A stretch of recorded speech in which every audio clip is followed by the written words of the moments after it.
어느덧 우리 특별 새벽 기도의 넷째 날을 우리가 지나고 있습니다. 하루하루 지나면서 말씀을 전하는 저에게도 참 많은 은혜가 있다라는 그런 마음을 주시는데요.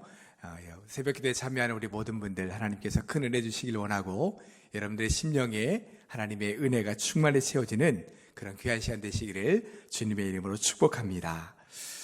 이제 내일까지 저희들이 이제 진행이 되게 됩니다. 또 여러분들이 우리가 다 함께 참여하시는 분들에게는 조그만한 이제 선물을 좀 준비하고 있는데요. 그게 중요한 것이 아니라 우리의 기도 생활이 또 회복되고 하나님 앞에 서는 우리 영적인 삶이 회복된다는 것이 우리에겐 더 큰 기쁨인 것 같습니다. 끝까지 잘 완주하셔서 하나님께서 우리를 위해서 예비하신 큰 은혜를 받아들이는 우리 모든 분들 되시기를 주님의 이름으로 축복합니다. 요즘 삶의 의미를 잃어버린 채 방황하는 그런 분들을 참 많이 봅니다. 내가 지금 왜 이렇게 사나? 내가 살아가는 이유가 뭔가? 나는 우리 가정에서 필요한 존재인가? 누가 내 말에 귀 기울여주는 사람이 있나? 이처럼 현재 살아가고 있는 나 자신의 삶에 대한 의미를 찾지 못한 채 이렇게 살아서 뭘 하나? 라는 생각과 함께 우울한 마음이 드는 그런 분들도 있지요. 자녀들을 다 결혼시킨 후에 불현듯 이런 마음이 들기도 하고요. 또 임신한 후에 또는 출산한 후에 지금까지의 삶과 단절이 되면서 이런 마음이 드시는 분들도 있습니다. 특히 우리 젊은이들이 삶의 의미와 방향을 찾지 못해 방황하는 이들이 참 많은 것 같습니다. 자기가 뭘 잘하는지도 모르겠고 또 앞으로 어떤 길로 어떻게 나아가야 될지도 잘 모르겠는 거죠. 그래서 자신의 앞날에 대한 소망을 잃어버리고 여기저기서 알바를 하면서 전전하는 우리 젊은이들을 많이 보게 됩니다. 이렇게 방황하는 젊은이들을 보면서 우리 기성인들이 길을 열어주지 못해서 그런 것 같아서 참 마음 아플 때가 많습니다. 방황하면 떠오르는 사람이 바로 어거스틴이죠. 어거스틴은 굉장히 멍석하고 뛰어난 사람이었습니다. 그는 354년 북아프리카의 한 지역에서 태어났는데요. 그는 11살에 벌써 웅변가가 되기 위해서 라틴어를 배웠고 17살에 대도시인 카르타고에 가서 수사학을 공부할 정도로 아주 뛰어난 우수한 학생이었습니다. 그런데 이 어거스틴이 청선교에 들어가면서 신앙을 잃어버리고 이 방탕의 도시 카르타고에서 죄의 달콤함에 깊이 빠져들게 됩니다. 이때 한 여자와 동거하게 되는데 18살에 이미 한 아들을 낳을 정도로 굉장히 방탕한 삶을 살았지요. 또한 이 키케로의 철학의 권유라는 책을 읽게 되면서 진리를 찾고자 하는 그러한 열망이 생기게 되고 그때부터 지적인 방황을 하게 됩니다. 그래서 한때는 마니교에 빠지기도 하고요. 또 신플라톤주의에 심취하기도 했습니다. 결국 어거스틴의 이런 육체적 또 지적, 정신적 방황을 마치게 된 것은 당시 대설교가였던 암브로스와 어머니 모니카 덕분이었습니다. 이 암브로스의 설교는 그가 오랫동안 방황했던 지적인 방황을 그치게 해주었고요. 그의 어머니 모니카는 그의 육체적 또 신앙적 방황을 멈추게 해주었습니다. 이렇게 모든 방황을 마친 어거스틴은 기독교 최초로 모든 신학을 집대성한 그런 아주 위대한 신학자가 되죠. 그래서 성 어거스틴으로 불릴 정도로 그의 삶, 그의 신앙이 상당히 높은 반열에까지 오르게 됩니다. 오늘은 베드로에 관한 이야기를 해보려고 합니다. 베드로는 예수님의 12제자 중 한 사람이었고요. 그것도 수제자였습니다. 예수님께서 부활 승천하신 이후에는 베드로를 중심으로 예루살렘 초대교회가 세워지게 되었고 주의 복음이 점점 더 퍼져나가게 되었죠. 그만큼 교회의 역사에 있어서 이 베드로는 없어서는 안 되는 굉장히 중요한 존재가 된 것입니다. 그런데 이렇게 존귀하게 쓰임받은 베드로도 방황할 때가 있었다는 것을 아십니까? 예루살렘 초대교회 성도들이 유대인들에 의해 극심한 피해를 받고 스데반 집사님과 또한 야고보 사도 이런 분들이 순교를 당하는 그 위기 속에서도 굳건하게 교회를 지키며 복음을 전파했던 이 베드로인데 그가 삶의 방향을 잃어버리고 방황할 때가 있었다는 것입니다. 그러면 베드로는 왜 삶의 방향을 잃어버린 채 방황하게 되었고 그것을 어떻게 이겨냈는지, 그래서 어떻게 모든 성도들의 본이 되는 훌륭한 믿음의 선배가 될 수 있었는지를 이 시간 잠깐 살펴보도록 하겠습니다. 베드로가 예수님을 처음 만난 그 모습은 누가복음 5장에 자세하게 나오고 있습니다. 베드로와 형제들이 게네사렛 호숫가에서 고기를 잡고 있을 때 예수님께서 그 마을에 들어오시게 되죠. 예수님이 한 배에 오르셔서 거기서 말씀을 전하시게 되는데 그 배가 바로 베드로의 배였습니다. 그러니까 베드로는 예수님 말씀을 가장 가까이에서 들을 수 있었던 거죠. 근데 말씀을 마치신 예수님께서 베드로에게 이렇게 말씀하시는 겁니다. 깊은 데로 가서 그물을 내려 고기를 잡으라. 그런데 사실 베드로는 그 밤에 밤새도록 고기를 잡으려고 했지만 한마디로 잡지 못한 채 지금 그물을 정리하고 있던 중이었거든요. 그런데 예수님의 이 권세 있고 능력 있는 말씀을 듣고는 그 말씀에 깊은 감동을 받은 베드로는 말씀에 의지해서 그물을 내리겠습니다 하고는 말씀대로 깊은 곳에 가서 그물을 내리자 그물이 찢어질 정도로 고기가 많이 잡히게 됩니다. 이때 예수님께서 베드로에게 말씀하시죠. 이제 후로는 내가 사람을 낚는 어부가 되리라. 이러한 예수님 말씀을 들은 베드로는 모든 것을 버려두고 예수님을 따라 나서게 됩니다. 이렇게 해서 베드로는 예수님의 3년 공생의 사역에 함께 동참을 하게 되었죠. 이 3년 동안이 베드로에게는 정말 꿈과 같은 시간이었습니다. 지금까지 지금 자신이 따르고 있는 예수님이 보통 분이 아니신 거죠. 병자라는 병자는 다 고치시고 귀신을 향해 떠나라고 하면 귀신이 떨며 떠나가고 적은 떡과 포도주를 가지고 수천 명을 먹이시고 물 위를 걸으시고 바람과 물결을 향해 잔잔하라고 말씀하시면 잔잔해지고 이렇게 큰 능력을 행하시는 분을 자신이 지금 모시고 있는 겁니다. 그러니 이 3년 동안이 얼마나 꿈만 같았겠습니까? 비록 집을 떠나 고생스러운 일은 많이 있었지만 예수님을 만나기 전과는 완전히 다른 인생을 위해 인생의 길을 걸어가고 있는 겁니다.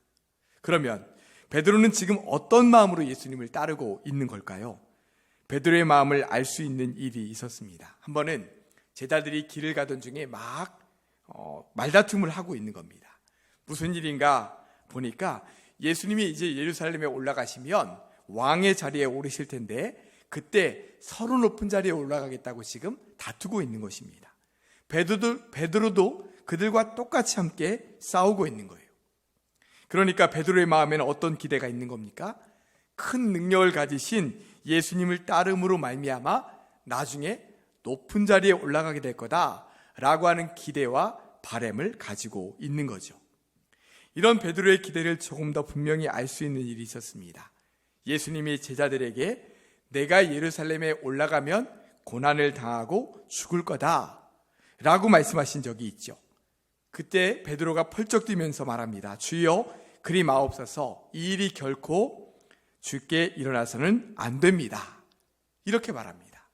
베드로가 왜 이렇게 펄쩍 뛰었을까요? 자기 앞날에 대한 걱정 때문이죠.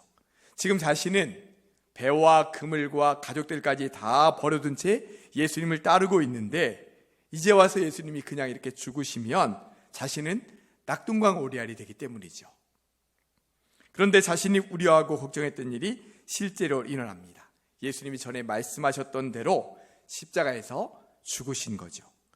이제 전에는 그렇게 큰 능력을 행하시고 큰 기적을 행하셨던 예수님이 십자가에서는 아무런 능력도 행하시지 않은 채 힘없이 죽으신 겁니다. 이것을 본 베드로는 좌절했습니다. 예수님과 함께했던 지난 3년의 세월이 다 부질없게 느껴졌죠. 뭔가 허상을 쫓아온 듯한 느낌과 허무함이 막 몰려왔습니다. 이제 내 인생은 어떻게 되는 건가 하는 걱정이 마음에 가득 찼습니다. 앞으로 가야 할 길을 잃어버린 채 방황을 하고 있는 거죠. 우리 인생도 우리가 원하고 뜻하는 대로 되지 않을 때가 참 많습니다. 그것을 우리가 이제는 오랜 세월 살아가면서 알게 되죠. 그래서 내 인생이 내 뜻대로 되나? 라고 하는 자도 섞인 말들을 우리는 많이 하게 됩니다. 내 나름대로 어떻게 하면 좀 더 나은 인생을 살 수 있을까? 머리를 짜내고 고민을 하고 계획을 세웁니다. 그런데 그 계획대로 안 될 때가 많은 거죠. 그래도 원래 계획했던 것에서 조금만 방향이 바뀌는 것이면 큰 충격 없이 나름대로 그것을 해결해 나갈 수 있을 텐데 완전히 모든 것을 싹 바꿔야 되는 그런 상황이 되면 앞날이 캄캄해지는 거죠. 예를 들면 직장 생활을 잘 하다가 아는 지인이 좋은 사업 아이템이 있다고 해서 이제 동업을 같이 하자고 해서 깊이 고민을 하다가 많은 재산을 투자해서 사업을 시작했습니다. 처음에는 계획했던 대로 잘 됐습니다. 그래서 조금씩 사업의 성과가 나타나고 또 재정적으로도 조금은 여유 있어지기 시작했습니다. 그런데 한 1, 2년 지나고 나더니 사업이 잘 안 되는 겁니다. 그래도 이때만 지나가면 괜찮아지겠지, 다시 올라가겠지, 나아지겠지, 이런 기대를 가지고 계속 해나가는데 점점 더 안 좋아지는 거죠. 그래서 이제는 이 사업을 계속 해야 되나 말아야 되나 라고 하는 것을 결단해야 되는 순간까지 오게 되었습니다. 여러분, 이분은 어떻게 해야 될까요? 만약에 지금 자신이 하고 있는 사업을 접는다면 이미 재산도 거기에 많이 투자한 상태이기 때문에 다음에는 뭘 해야 될지도 막막한 상황입니다.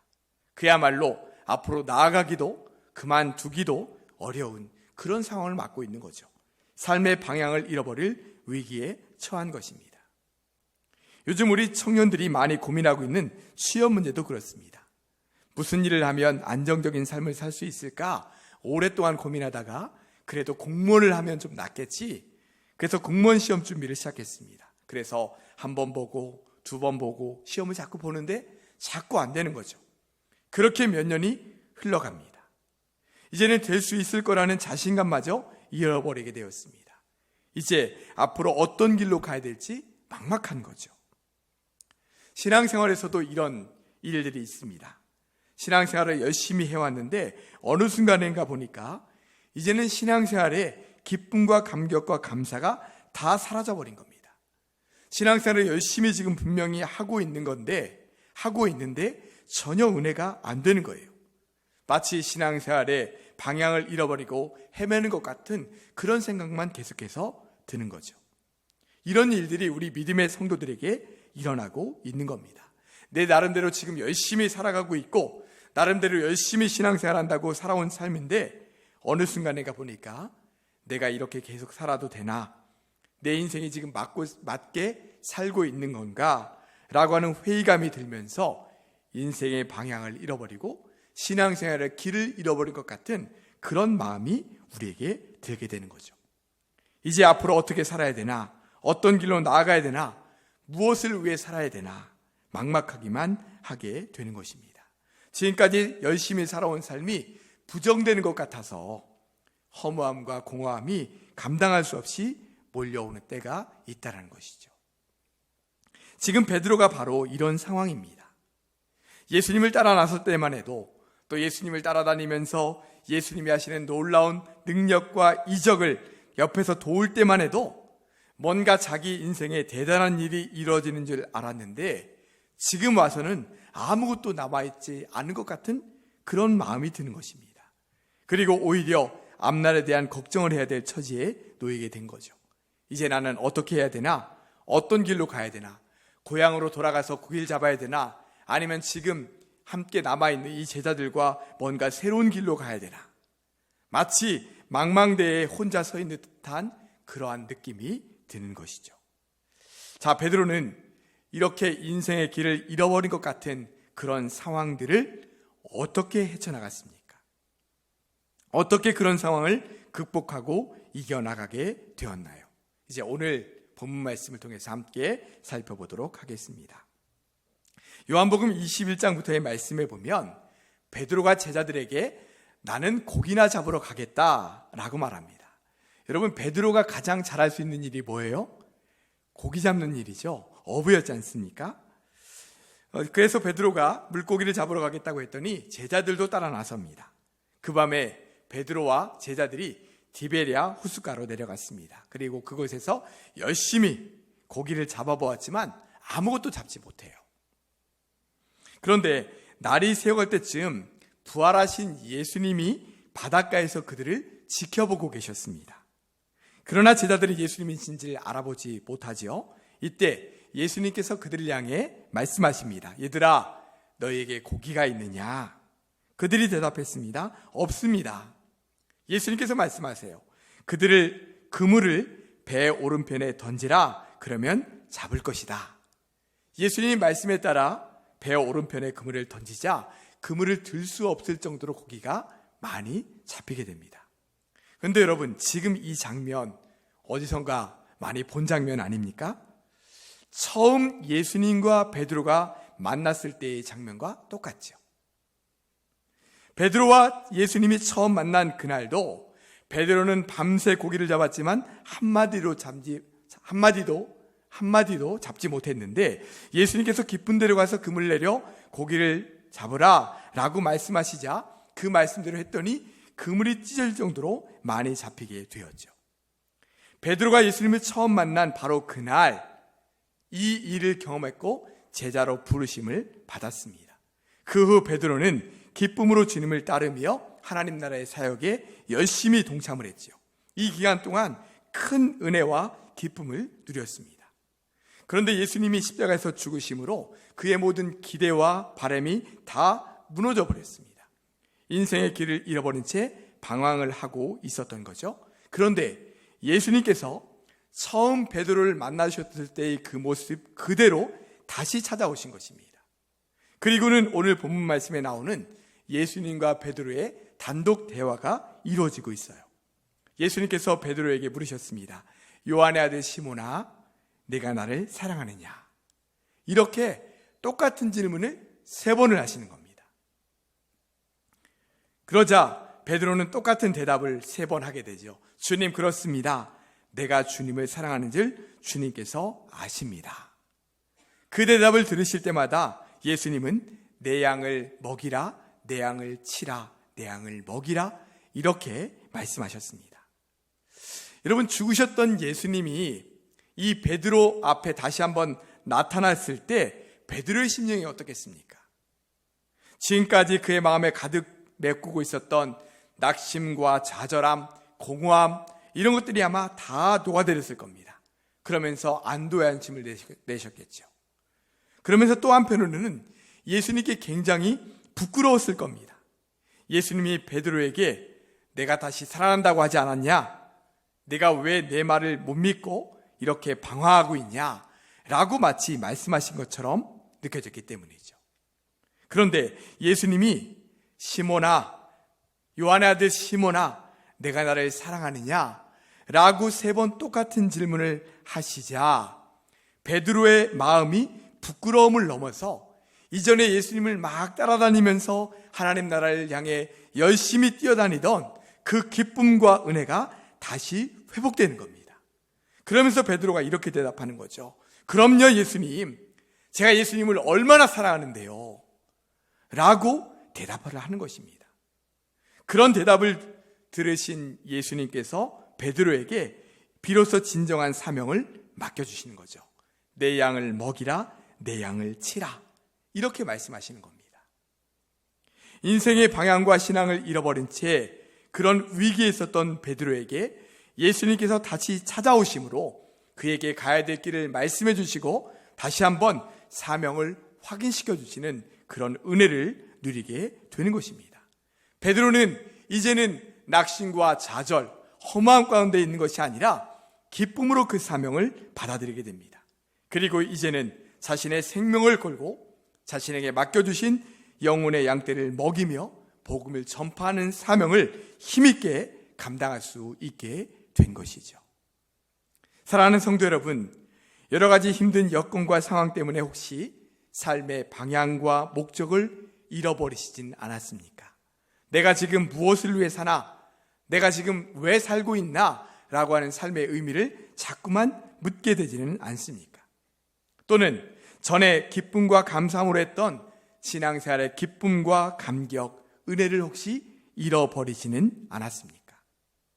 감사한 것은 우리가 이렇게 인생의 방황을 하고 있을 때, 또한 우리의 신앙의 열심을 잃어버리고 마치 신앙의 방향을 잃어버린 것처럼 헤매고 있을 때 우리를 너무나 사랑하시는 우리 주님은 우리를 그냥 놔두시지 않는다는 것입니다.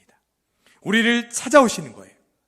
그리고는 우리를 마치 처음 만나셨을 때처럼 우리에게 다시 한번 찾아오셔서 내가 너를 사랑한다, 내가 너와 함께한다, 내가 내 길을 다시 한번 일어나 뛰어가기를 원한다 라고 말씀해 주시는 것입니다.